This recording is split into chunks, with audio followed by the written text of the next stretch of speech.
Good morning, students. In previous module, we discussed about the preparation of alcohol. We can prepare alcohol from alkene, from hydroboration, from Grignard reagent, and primary amine. Now we discuss about the preparation of phenol. Preparation of phenols.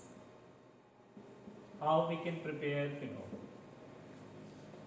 To prepare phenol, we first of all we can prepare from haloarenes. हैलोअरीन से हम इसको prepare करते हैं, तो कैसे हैलोअरीन से इसको prepare करेंगे? From हैलोअरीन्स.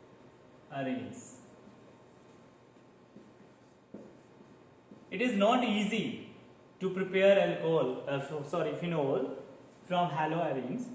We can use a particular, we can prepare it in a particular condition, that the temperature must be high and pressure also high.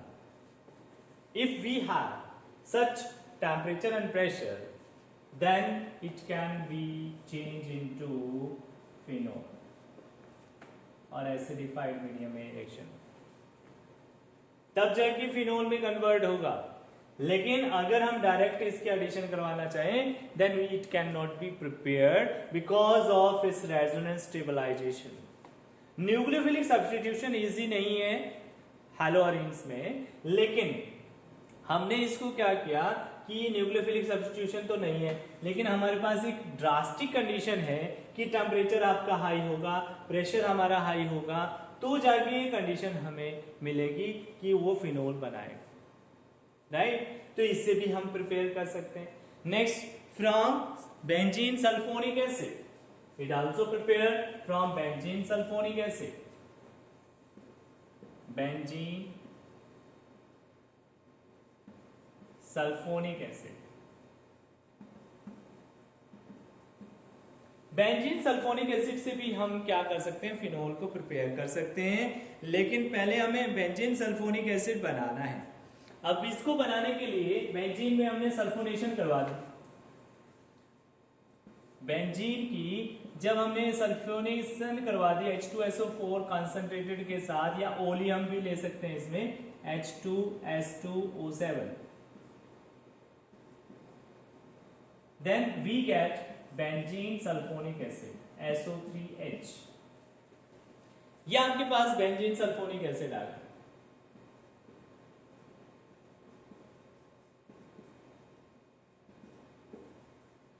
अब इसको इससे हमने प्रिपेयर करना है किसमें? इसको कन्वर्ट करना है फिनोल में. इसको हम क्या करेंगे? NaOH के साथ हाइड्रोनियम मीन्स एसिडिफाइड मीडियम में हाइड्रोलाइज करेंगे, देन वी गेट फिनोल. तो हमारे पास फिनोल बनेगा एज अ प्रोडक्ट. राइट, तो यह आ जाएगा आपके पास फिनोल की formation sulphonic acid. Next one, from cumene. We can prepare it also from cumene.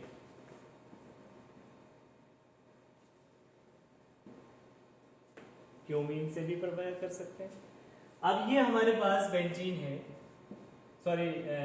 Propyl benzene है, isopropyl benzene.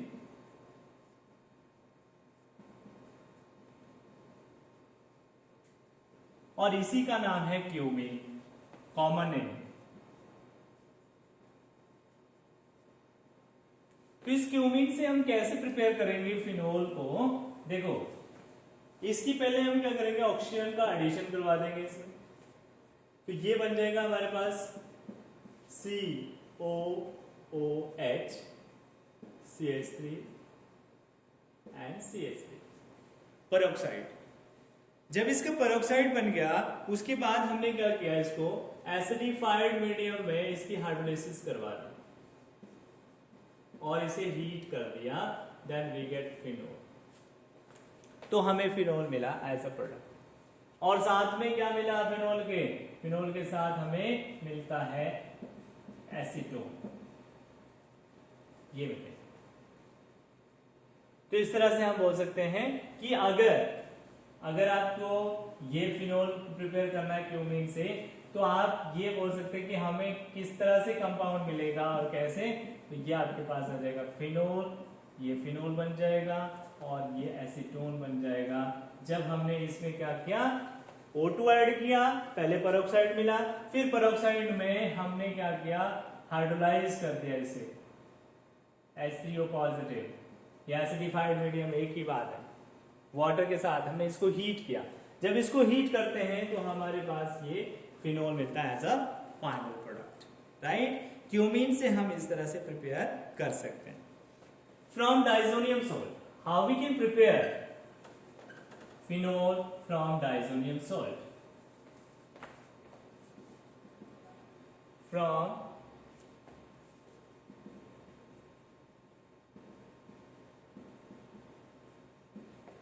Diazonium salt, aniline से हमने डाइजोनियम सॉल्ट बनाया HNO2 के साथ, ये डाइजोनियम सॉल्ट बनेगा N2X।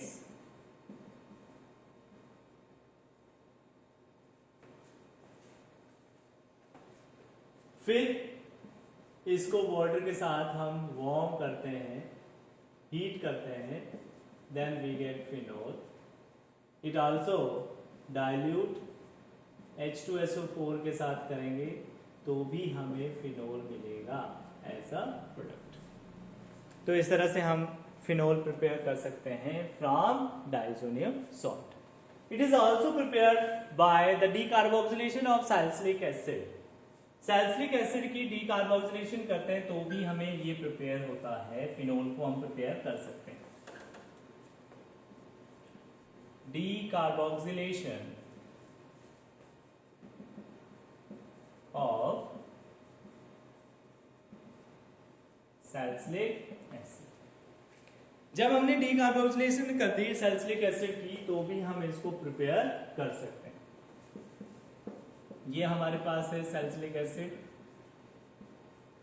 जब इसकी मैंने NaOH के साथ रिएक्शन करवा दी तो ये बनाएगा सोडियम सैलिसिलेट। अब इस सोडियम सैलिसिलेट की मैंने रिएक्शन करवा दी NaOH और कैल्शियम ऑक्साइड के साथ, इसको हीट किया, then it will give phenol and Na2CO3।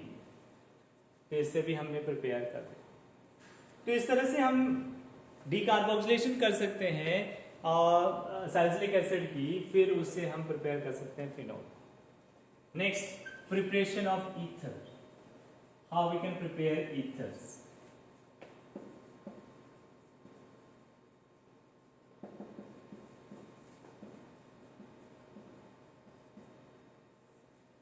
अब ईथर को प्रिपरेशन अगर हम करें तो ईथर को कैसे प्रिपेयर कर सकते हैं।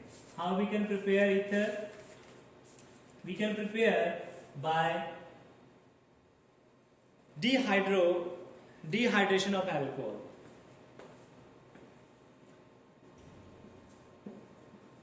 डिहाइड्रेशन ऑफ अल्कोहल, अल्कोहल की हमने डिहाइड्रेशन कर दी तो हम ईथर बना सकते हैं। ईथर के लिए हमारे पास अगर बनाना है तो मैंने इथेनॉल लिया, CH3 CH2OH। इस एथेनॉल को एसिड के प्रेजेंस में 413 केल्विन टेम्परेचर में अगर हीट करता हूं, then it will give ethoxy ethane.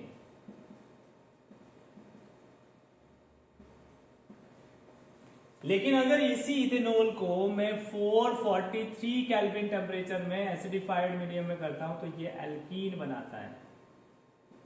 ये चीज ध्यान रखना, अगर टेम्परेचर आपका 413 है तो ईथर बनेगा इथेन से, इथेनॉल से, और अगर 443 है तो इथीन बनेगा। तो इस तरह से हम प्रिपेयर कर सकते हैं। हमने क्या किया, इसकी डिहाइड्रेशन कर दी, मींस वाटर को रिमूव कर दिया। देखो 2 मोल ले लिए, एक का OH और एक का H, वो निकल गया और ये ईथर बन गया, तो डिहाइड्रेशन होगी। It also can be prepare by Williamson synthesis. Bye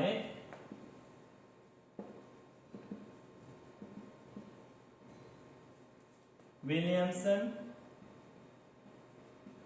synthesis. Williamson synthesis से भी इसको प्रिपेयर कर सकते हैं।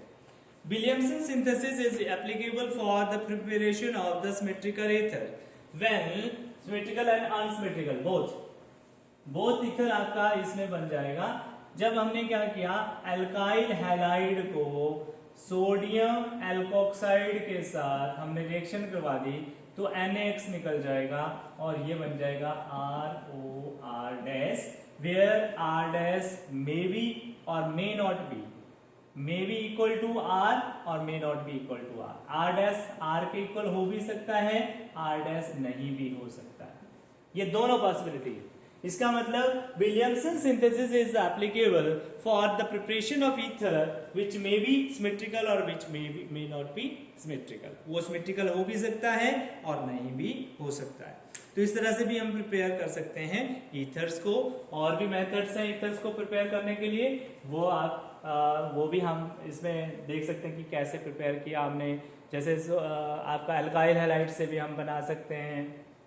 विलियमसन सिंथेसिस में हमने सोडियम एल्कोक्साइड के साथ इसकी अल्काइल हैलाइड की रिएक्शन करवा दी, हमने अल्कोहल से इसको प्रिपेयर कर दिया। ठीक है, तो ये था आपका preparation alcohol, phenol and ethers की। That's all for the today, and next module we discuss about the physical properties of alcohol phenol ethers and their chemical properties. Thank you and have a nice day.